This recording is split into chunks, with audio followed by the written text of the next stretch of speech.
Je vais essayer de te suivre un peu. Oui. OK, ils vont m'engager, arrête ça. Glisse une poubelle pour Patrice! Wow! Wouhou!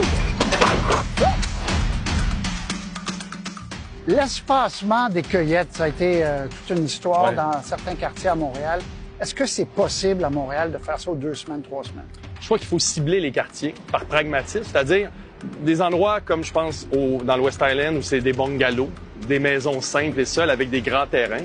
Mais effectivement, lorsqu'il y a du multilogement, il faut y aller très, très graduellement. Et surtout en faisant du déchet un enjeu démocratique, c'est-à-dire qu'est-ce que les citoyens sont prêts à faire pour réduire. Non, mais le citoyen qui emballe tout croche, il y en a plein. Il y en a plein. En fait, on se dit que chaque sac est un danger potentiel. Regarde, moi, j'ai pris un pour moi.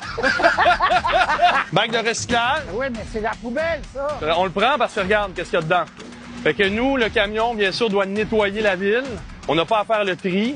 Une autorité devrait s'en charger. Mais sinon, ce bac-là, il peut rester là longtemps. Puis lorsqu'on revire une poubelle comme ça, c'est pas par manque de respect. C'est qu'il n'y aura pas le vent qui va pogner dedans, puis ça ira pas sur le boulevard. Puis les gars qui les jettent après poubelle n'importe où, C'est plutôt rare.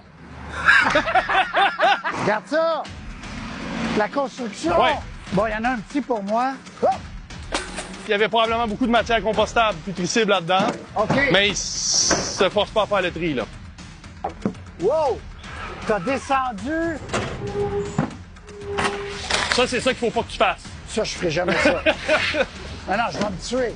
Bon, les ruelles, c'est-tu différent comme monde? Il y a encore moins de propreté, comme là. Fait que là, théoriquement, là, ça, c'est un citoyen fautif, puis là, c'est à notre charge à nous de ramasser. Normalement, tu ramasses pas. On essaie, mais c'est comme si moi, je dis qu'on est partenaire de la propreté d'une ville, mais là, c'est comme si le partenariat est juste sur notre dos, là. Il y a n'importe quoi, il y a tout. Il y a tout. Tout ce que tu peux imaginer. Moi, l'image que je donne, là, c'est un centre commercial.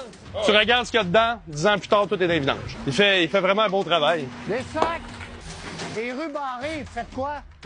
Malheureusement, on n'a pas le choix tant qu'il y a des déchets. Ce qui est plate, c'est l'urbanisme n'est pas fait pour les déchets. Puis les politiques municipales, souvent, oublient les déchets. Je crois que ça sera à la charge, comme sur les chantiers, que si on veut faire des belles rues piétonnières, on demande aux commerçants de les mettre sur les coins de rue. Et voilà. C'est important parce que la responsabilité citoyenne d'avoir une ville propre, c'est de mettre des sacs qui vont pas péter sur vous. Et voilà. Fait que t'as pas de machinerie après. Non, non, non. Parce que ça, c'est dégueulasse. Faudrait que les candidats à la mairie fassent ça. On devrait tous passer 1 heure avec vous, puis on arrangerait nos vidanges différemment. Ah! Non, mais c'était sûrement propre. Vous êtes bon. Ah non, mais pas vrai. On ramasse beaucoup de sacs blancs. Ça, dans une tempête de neige, T'es vois pas. ça disparaît. Puis au dégel, ça se ramasse en déchets. Ah oui. Dans l'environnement. Bon point. Est-ce qu'il y a quelque chose qui te tente? Peut-être qu'on va le trouver ici.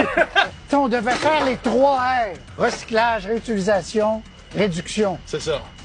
On est encore des cancres. Ah oui, vraiment. Même du 3e, qui est le moins demandant, le recyclage. Moi, je fais cette run-là, je l'ai faite il y a peut-être 10-15 ans. C'est à peu près la même quantité de déchets que je vois, là. C'est cool. Merci.